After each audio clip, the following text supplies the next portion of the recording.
2014 के बाद से देश में मोदी सरकार है। प्रधानमंत्री नरेंद्र मोदी के नेतृत्व में भाजपा लगभग अजय होती जा रही है। चाहे राज्यों के चुनाव की बात हो या केंद्र के, भाजपा हर जगह विपक्ष को नेस्तनाबूद करती जा रही है, खासकर कांग्रेस को। लेकिन मुख्य विपक्ष कांग्रेस क्या कर रहा है और उसकी दिमागी हालत कहां पहुंच चुकी है, जानना चाहते हैं तो इस तरह देख लीजिए कि मुख्य विपक्ष कांग्रेस पीएम मोदी के प्लेन में स्विमिंग पूल ढूंढ रहा है। देश के वास्तविक मुद्दों पर बात करने के बजाय और एक बेहतर विपक्ष का रोल अदा करने की जगह कांग्रेसी चाटुकार नेता पीएम मोदी के ऊपर बेहुदा बयानबाजी कर रहे हैं, जबकि उनको जवाब देना चाहिए कि कांग्रेस शासित राजस्थान में लगातार हिंसा का दौर चल रहा है। उस पर बोलने के बजाय उनका नेता विदेश की सैर कर रहा है। दरअसल बीजेपी ने राहुल गांधी के नेपाल दौरे और भारत विरोधी लोगों से मिलने को लेकर सवाल उठाए तो कांग्रेस के वरिष्ठ नेता अधीर रंजन चौधरी ने इस बहस को अलग ही रंग देने की कोशिश कर दी। अधीर रंजन चौधरी ने राहुल गांधी पर सवाल उठाने वालों को जवाब देते हुए प्रधानमंत्री मोदी पर निशाना साधा और दावा किया कि पीएम मोदी के नए प्लेन में स्विमिंग पूल हैं जिसमें वो नहाते हुए विदेश जाते हैं। अधीर रंजन चौधरी ने मीडिया से बातचीत में कहा, पीएम मोदी ने 13,000 रुपए करोड़ खर्च कर 2 विमान खरीदे हैं। वो अपने 2 विमानों से विदेश की यात्रा करते हैं। उस हवाई जहाज में स्विमिंग पूल भी हैं जिसमें वो तैरकर कभी बर्लिन जाते हैं, कभी डेनमार्क तो कभी फ्रांस, जहां जाकर वो भाषण देते हैं। इसके बाद उन्होंने देश में बढ़ रहे सांप्रदायिक ध्रुवीकरण को लेकर भी पीएम मोदी को घेरा। उन्होंने कहा कि वो विदेश में अपने भाषण में कहते हैं कि हिंदुस्तान में मोदी की कोई सरकार नहीं है, जनता की सरकार है। लेकिन पूरे हिंदुस्तान में सांप्रदायिक ध्रुवीकरण किस कगार पर पहुंच गया है, आप खुद देख लो। वहीं अधीर रंजन चौधरी ने राहुल गांधी के वायरल हो रहे वीडियो पर स्पष्टीकरण भी दिया। उन्होंने कहा, नेपाल कोई दूसरा देश नहीं है जहां जाने पर पाबंदी हो, वो पड़ोसी देश है जहां वो अपने दोस्त की शादी अटेंड करने गए थे। बीजेपी ने जिस तरह से ये मुद्दा उठाया है उससे पता चलता है कि बीजेपी उनसे डरती है। अधीर रंजन चौधरी ने कहा कि बीजेपी राहुल गांधी से डरती है, इसीलिए उन पर निशाने साधती है।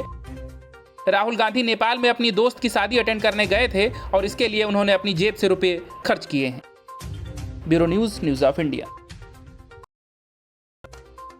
भाजपा अपनी रणनीतियों से विपक्षियों को कुछ यूं पटकनी देती है कि उनके सारे दांव उल्टे पड़ जाते हैं।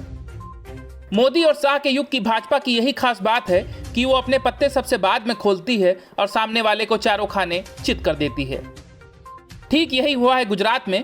गुजरात में इस साल के अंत तक विधानसभा चुनाव होने हैं, लेकिन उससे पहले कांग्रेस और आम आदमी पार्टी भाजपा को पछाड़ने के लिए हर दांव आजमा रहे हैं। इसी कड़ी में प्रभावशाली पाटीदार नेता नरेश पटेल को अपने पाले में लाने के लिए कांग्रेस और आम आदमी पार्टी ने सारे घोड़े खोल दिए।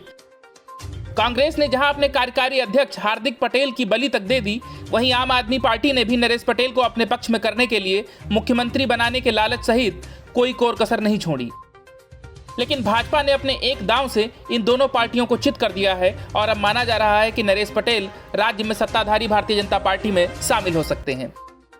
ऐसा माने जाने के पीछे वाजिब वजह भी हैं। दरअसल श्री खोडल धाम ट्रस्ट के अध्यक्ष और गुजरात में पाटीदार समुदाय के प्रभावशाली नेता नरेश पटेल ने जामनगर में आयोजित एक कार्यक्रम में बीजेपी के प्रदेश अध्यक्ष CR पाटिल के साथ मुलाकात की है।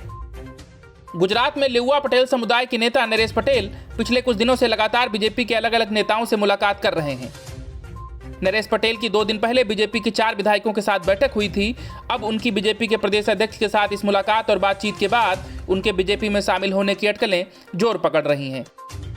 इससे पहले नरेश पटेल ने भाजपा नेता अल्पेश ठाकोर से भी मुलाकात की थी।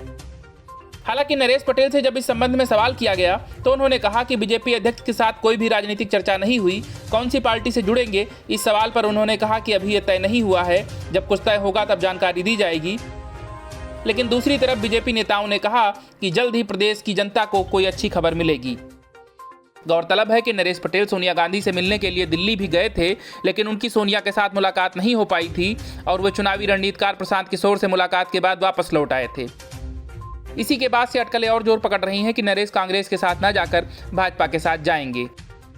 वहीं गुजरात की राजनीति में पिछले कुछ वक्त से नरेश पटेल को लेकर गहमागहमी बनी हुई है। नरेश पटेल भी मीडिया में आकर राजनीति में अपने आने को लेकर बयान दे चुके हैं, लेकिन वो किस पार्टी के साथ जाएंगे इस पर खुलकर अपने पत्ते नहीं खोल रहे हैं। पर अब शायद तस्वीर साफ हो रही है और भाजपा बाजी मार सकती है। Bureau news, news of India. Maharashtra में हनुमान चालीसा और लाउडस्पीकर विवाद अभी थमता हुआ नहीं दिख रहा है। राज्य की राजनीति में इस मुद्दे पर लगातार बवाल मचा हुआ है। जहां एक तरफ मनसे मुखिया राज ठाकरे उद्धव ठाकरे सरकार की नाक में दम किए हुए हैं, वहीं दूसरी तरफ बीजेपी और शिवसेना के नेता आमने सामने हैं और जमकर जुबानी जंग चल रही है। दोनों पार्टियों के नेताओं ने अब इस विवाद में बाला साहब ठाकरे को भी घसीट लिया है। शिवसेना के मुखपत्र सामना में कभी संपादक रहे और अब बीजेपी नेता प्रेम शुक्ला ने शिवसेना से पूछा है कि 8 अक्टूबर 1994 को विजयादशमी की रैली में सबसे पहली बार बाला साहब ठाकरे ने ही लाउड स्पीकर पर अजान का मुद्दा उठाया था। क्या वो बीजेपी के भोंपू थे? 1994 से लेकर 2019 तक उद्धव ठाकरे भी बाला साहब की नीतियों का अनुसरण करते थे, लेकिन बाद में वो बदल गए। लाउड स्पीकर विवाद पर चल रही बहस में प्रेम शुक्ला ने कहा कि बीजेपी के साथ गठबंधन में शिवसेना रही है, ना कि मन से। यही नहीं, प्रेम शुक्ला ने आगे कहा कि 1993 में सड़क पर नमाज के विरोध में शिवसेना ने दादर में महाआरती का आयोजन भी किया था। उस महाआरती में उद्धव ठाकरे खुद शामिल हुए थे। तो क्या उद्धव ठाकरे बीजेपी की कठपुतली बनकर वहां ढोल मंजीरा बजाने गए थे? तब से लेकर अब तक उद्धव ठाकरे की नीतियों में परिवर्तन क्यों हुआ, वो खुद ही बता सकते हैं। क्या ये बाला साहब ठाकरे की शिवसेना है या सोनिया गांधी और शरद पवार की शिवसेना? यह मुद्दा शिवसेना ने ही उठाया था। बीजेपी का स्टैंड तो कोर्ट के आदेश का पालन करवाना है। गौरतलब है कि शिवसेना नेता और राज्यसभा सांसद संजय राउत ने कहा था कि राज ठाकरे भाजपा के भोंपू हैं। उन्होंने राज ठाकरे को आड़े हाथों लेते हुए उन्हें बीजेपी का लाउड स्पीकर करार दिया था। उसी के बाद ही प्रेम शुक्ला की यह टिप्पणी आई है। वहीं इस बहस में अजान और जय हनुमान के सवाल पर चर्चा करते हुए वारिस पठान और प्रेम शुक्ला के बीच तीखी बहस हुई। इस बहस में ओवैसी की पार्टी AIMIM के प्रवक्ता वारिस पठान ने उन्हें जवाब देते हुए कहा कि देश संविधान से चलेगा, ना कि किसी की धांधली और दादागिरी से। प्रेम शुक्ला ने भी कहा कि फिर कोर्ट का आदेश मानना होगा। गौरतलब है कि राज ठाकरे ने औरंगाबाद की रैली में ऐलान किया था कि वो 4 मई से मस्जिदों के सामने हनुमान चालीसा का पाठ करेंगे।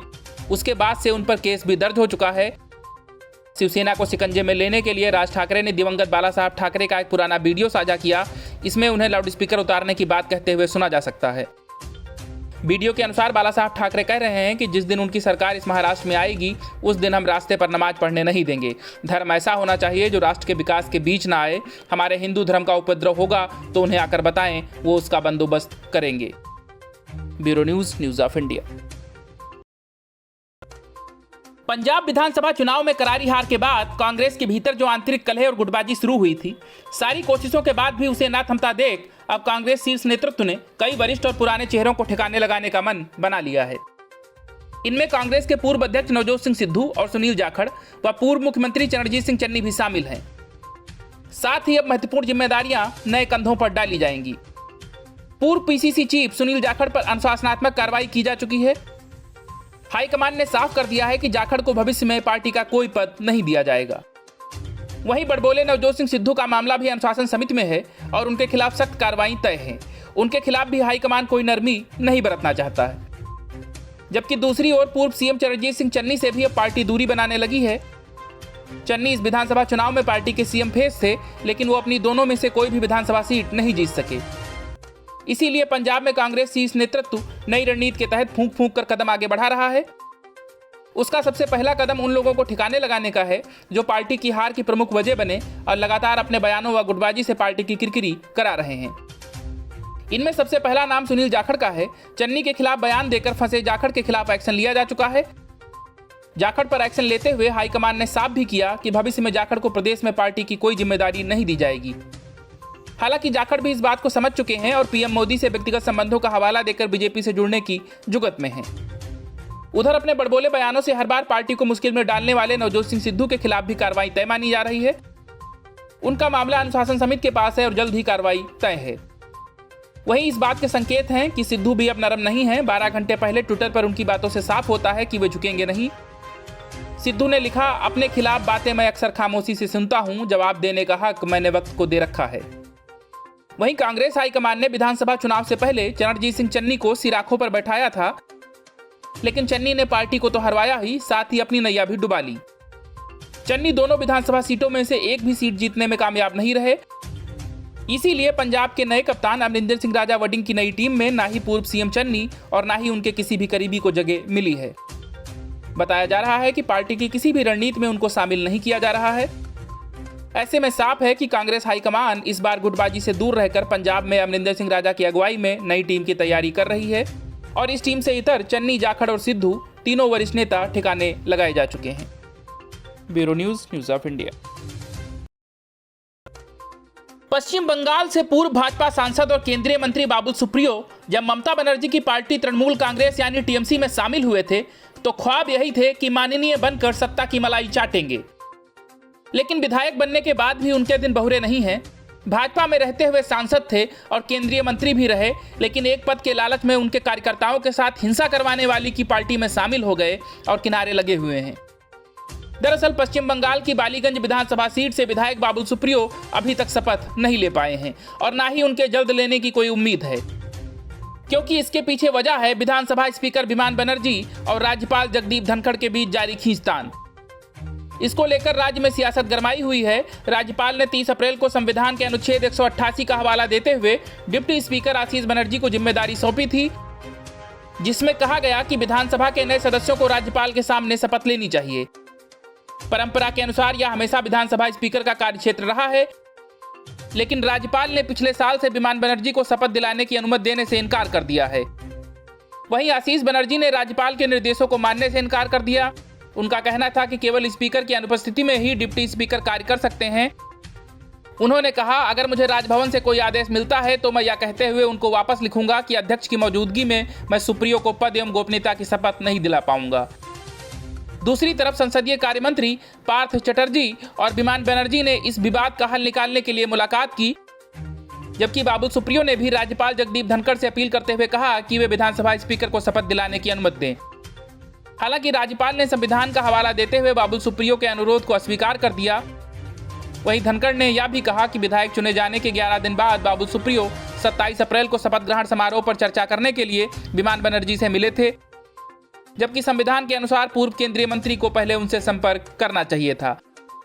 जबकि बाबुल सुप्रियो ने राज्यपाल से एक बार फिर अनुरोध किया कि स्पीकर को शपथ दिलाने की अनुमति प्रदान करें। खबरों के अनुसार सरकार इस विवाद को खत्म करने के लिए राजभवन को एक पत्र भेजकर धनखड़ से सुप्रियो को शपथ दिलाने का अनुरोध करेगी। गौरतलब है कि बालीगंज सीट पर 12 अप्रैल को मतदान हुआ था और 16 अप्रैल को नतीजे घोषित हुए थे। 20 से ज्यादा दिन बीत चुके हैं, लेकिन बाबुल सुप्रियो का विधायकी की शपथ लेकर राज्य सरकार में मंत्री बनने का ख्वाब ही बना हुआ है। Bureau news of India. Kathmandu के सबसे शानदार मैखाने में राहुल गांधी किसी चाइनीज हसीना के साथ दिखे। कांग्रेस कभी उसे सुमनिमा उदास की दोस्त बताती रही तो कभी नेपाल की गायिका सरस्वती खत्री, लेकिन आखिरकार इस रहस्य से पर्दा कांग्रेस के सांसद और राहुल गांधी के खास रेवंत रेड्डी ने उठा दिया। उन्होंने साफ कहा कि राहुल गांधी के साथ कोई और नहीं बल्कि चीन की राजदूत होऊ यांकी थी। हालांकि सोशल मीडिया पर पहले ही इस बात के दावे किए गए थे कि राहुल गांधी के साथ होऊ यांकी थी, लेकिन अब रेवंत रेड्डी ने इस बात का खुलासा करके कांग्रेस के लिए बड़ी मुसीबत पैदा कर दी है, क्योंकि चीन से कांग्रेस के रिश्तों को लेकर देश में सियासी बवाल अभी तक जारी है। रेवंत रेड्डी ने कहा कि राहुल गांधी ने नेपाल की राजधानी काठमांडू के एक नाइट क्लब में चीनी राजदूत से मुलाकात की थी। हाल ही में काठमांडू के नाइट क्लब में राहुल गांधी की एक महिला के साथ वीडियो वायरल हुई थी। इसको लेकर एक पत्रकार ने भाजपा नेताओं द्वारा किए जा रहे दावों के संबंध में रेड्डी से सवाल पूछा। इसके जवाब में रेड्डी ने कहा कि भाजपा नेताओं में सामाजिक और पारिवारिक मूल्य की समझ नहीं है। उन्होंने इस बात की पुष्टि की कि राहुल गांधी अरुंधति राय की फैन और जामिया उपद्रवियों की समर्थक CNN की पूर्व पत्रकार सुमनिमा उदास की शादी में शामिल होने के लिए नेपाल गए थे। अपनी यात्रा के दौरान राहुल एक डिनर पार्टी में भी शामिल हुए, जहां उन्हें एक महिला के साथ देखा गया। इस महिला की पुष्टि करते हुए कांग्रेस नेता ने कहा कि वो कोई और नहीं बल्कि चीन की राजदूत थी। रेवंत रेड्डी ने कथित चीनी राजदूत के साथ राहुल गांधी की मुलाकात का बचाव करते हुए कहा कि राहुल गांधी का चीनी राजदूत से मुलाकात का वीडियो सोशल मीडिया प्लेटफॉर्म पर खूब वायरल हुआ। यह सब चोरी छिपे या फिर बंद दरवाजों के पीछे नहीं हुआ। काठमांडू कोई प्रतिबंधित क्षेत्र या दुश्मन देश नहीं है। नेपाल में प्रवेश करने के लिए आपको पासपोर्ट या वीजा की भी आवश्यकता नहीं होती। ऐसे में अपनी दोस्त की शादी में शामिल होने गए राहुल गांधी को लेकर बेवजह मुद्दा बनाया जा रहा है, जबकि ऐसा कुछ भी नहीं है। रेवंत रेड्डी को राहुल गांधी का सबसे करीबी सहयोगी माना जाता है। ऐसे में उनके द्वारा यह स्वीकार करना कि राहुल के साथ वीडियो में नजर आने वाली महिला चीनी राजदूत है, कांग्रेस पार्टी की मुश्किलें बढ़ा सकती हैं, क्योंकि पार्टी ने दावा किया था कि वो नेपाल अपनी दोस्त की शादी में शामिल होने के लिए गए थे या कोई राजनीतिक दौरा नहीं था। Bureau news of India. जिस मुफ्त बिजली के वादे के सहारे आम आदमी पार्टी ने दिल्ली से लेकर पंजाब तक में अपनी सरकार बना ली, वो मुफ्त बिजली अब दिल्ली के लोगों को नहीं मिलेगी। आम आदमी पार्टी मुखिया और दिल्ली के मुख्यमंत्री अरविंद केजरीवाल ने बड़ा ऐलान करते हुए कहा कि अब दिल्ली में सभी को मुफ्त बिजली नहीं मिलेगी। केजरीवाल ने मोदी का मॉडल अपनाते हुए कहा कि जो भी शख्स बिजली सब्सिडी लेना चाहेगा उसे मिलेगी और जो शख्स नहीं लेना चाहेगा उसे नहीं दी जाएगी। मतलब अब यह व्यवस्था वैकल्पिक तौर पर मिलेगी। सीएम ने कहा कि जो भी सक्षम लोग सब्सिडी छोड़ना चाहते हैं वो आगामी 1 अक्टूबर से पूरा बिल जमा कर सकते हैं। गौरतलब है कि मुफ्त या सब्सिडी देने का यह मॉडल पीएम मोदी का मॉडल है, जिसे मोदी सरकार ने गैस सब्सिडी से लेकर कई योजनाओं में लागू कर रखा है। अब उसी मॉडल को अरविंद केजरीवाल अपनाते हुए दिख रहे हैं।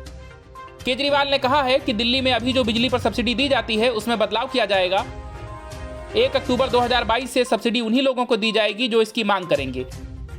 यानी अगर कोई बिजली उपभोक्ता बिजली सब्सिडी चाहता है तो उसको अभी की तरह सब्सिडी वाली मुफ्त या रियायती दर वाली बिजली मिलेगी। लेकिन अगर कोई खुद को सक्षम समझता है तो वो दिल्ली सरकार को बता सकता है कि उसको बिजली सब्सिडी नहीं चाहिए और वो सामान्य दर वाली बिजली इस्तेमाल कर सकता है। गौरतलब है कि केजरीवाल सरकार ने सत्ता में आने के बाद से लोगों को 200 यूनिट बिजली एवं पानी की आपूर्ति मुफ्त में करती आई है। वहीं केजरीवाल ने 2019 में घोषणा की थी कि राजधानी में 200 यूनिट बिजली खर्च कर देने वाले उपभोक्ताओं को बिल नहीं देना होगा। लेकिन ऐसे उपभोक्ता जो एक महीने में 201 से 401 यूनिट तक बिजली खर्च करेंगे उन्हें बिल पर 50% की सब्सिडी दी जाएगी। वहीं अब सवाल उठ रहा है कि आखिर अपने हर चुनाव प्रचार में मुफ्त बिजली से लेकर पानी और अन्य मुफ्त रेवड़ियां बांटने वाले केजरीवाल को यह फैसला क्यों लेना पड़ रहा है। कहीं मुफ्तखोरी की वजह से राज्य के खर्च की बैलेंस शीट तो नहीं बिगड़ गई, या जो हाल पंजाब के हैं वैसा ही कुछ दिल्ली में होने का डर है, क्योंकि पंजाब का कर्ज लगातार बढ़ता जा रहा है। ऊपर से भगवंत मान सरकार ने मुफ्त बिजली देने की योजना वहां भी चलाई है, इसीलिए पंजाब की हालत खस्ता होती जा रही है। वहीं दिल्ली के मुख्यमंत्री अरविंद केजरीवाल ने दिल्ली में एक प्रेस कॉन्फ्रेंस कर ऐलान किया कि राजधानी को जल्द ही स्टार्टअप हब बनाने की ओर काम किया जाएगा। उन्होंने जानकारी देते हुए बताया कि दिल्ली कैबिनेट ने दिल्ली स्टार्टअप नीति पारित कर दी है, जिसके तहत दिल्ली की केजरीवाल सरकार स्टार्टअप के लिए मदद करेगी। वहीं कोलेटरल और ब्याज मुक्त लोन भी दिया जाएगा। इसके साथ ही स्टार्टअप्स को मुफ्त कानूनी और वित्तीय सलाह भी मिलेगी। Bureau news of India. कहते हैं कि इंसान चाहे जैसा भी हो वो कभी भी बदल सकता है, क्योंकि जैसे परिवर्तन संसार का नियम है वैसे ही हृदय परिवर्तन भी मूल मानवीय स्वभाव है। और यही मानवीय स्वभाव देखने को मिला है मशहूर शायर मनोहर राणा के साथ। विधानसभा चुनाव 2022 से पहले प्रदेश में योगी आदित्यनाथ के दोबारा मुख्यमंत्री बनने या भाजपा की सरकार बनने पर उत्तर प्रदेश को छोड़ने की बात कहने वाले प्रख्यात शायर मनोहर राणा का अब हृदय परिवर्तन हो गया है। उत्तराखंड में मुख्यमंत्री योगी आदित्यनाथ अपनी मां से मिले, इधर यूपी में मनोहर राणा भावुक हो गए। शायर राणा ने मुख्यमंत्री योगी आदित्यनाथ की फोटो को शेयर कर एक शेर अर्ज किया। जो फोटो राणा ने शेयर की उसमें सीएम योगी आदित्यनाथ अपनी मां का चरण स्पर्श कर उनका आशीर्वाद ले रहे हैं। अपने गृह प्रदेश उत्तराखंड के 3 दिवसीय दौरे पर गए उत्तर प्रदेश के मुख्यमंत्री योगी आदित्यनाथ ने अपनी मां से मुलाकात की थी। इस दौरान उन्होंने अपने पैतृक गांव में रिश्तेदारों और मित्रों के साथ भी समय बिताया। सीएम योगी की मां से मुलाकात की तस्वीरें तुरंत सोशल मीडिया में वायरल हो गईं और हर कोई उनकी चर्चा कर रहा है। अब इस पर शायर मनोहर राणा ने भी प्रतिक्रिया दी है। गौरतलब है कि उत्तर प्रदेश विधानसभा चुनाव 2022 के दौरान भारतीय जनता पार्टी तथा सीएम योगी आदित्यनाथ के खिलाफ बड़ा अभियान छेड़ने वाले शायर मनोहर राणा ने यह घोषणा कर दी थी कि योगी आदित्यनाथ के दोबारा सीएम बनने पर उत्तर प्रदेश छोड़ दूंगा।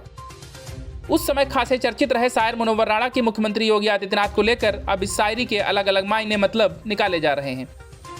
शायर मनोहर राणा ने ट्वीट करते हुए लिखा कि मेरी ख्वाहिश है कि मैं फिर से फरिश्ता हो जाऊं, मां से इस तरह लिपट जाऊं कि बच्चा हो जाऊं। मां पर अपनी शायरी के लिए विख्यात शायर मनोहर राणा ने इससे पहले पीएम नरेंद्र मोदी के मां प्रेम पर भी शायरी लिखी थी।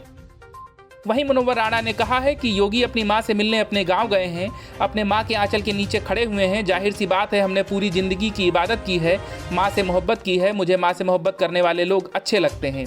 पता नहीं या मेरी कमजोरी है कि क्या है कि मुझे मां से मोहब्बत करने वाले लोग अच्छे लगते हैं। मुझे दिल से बहुत अच्छा लगता है। मेरी तो मां नहीं है, जिसके पास भी मां होगी वो अपने मां से मिलता होगा तो मुझे बहुत अच्छा लगता है। मैं उसी मां को अपनी मां मान लेता हूं।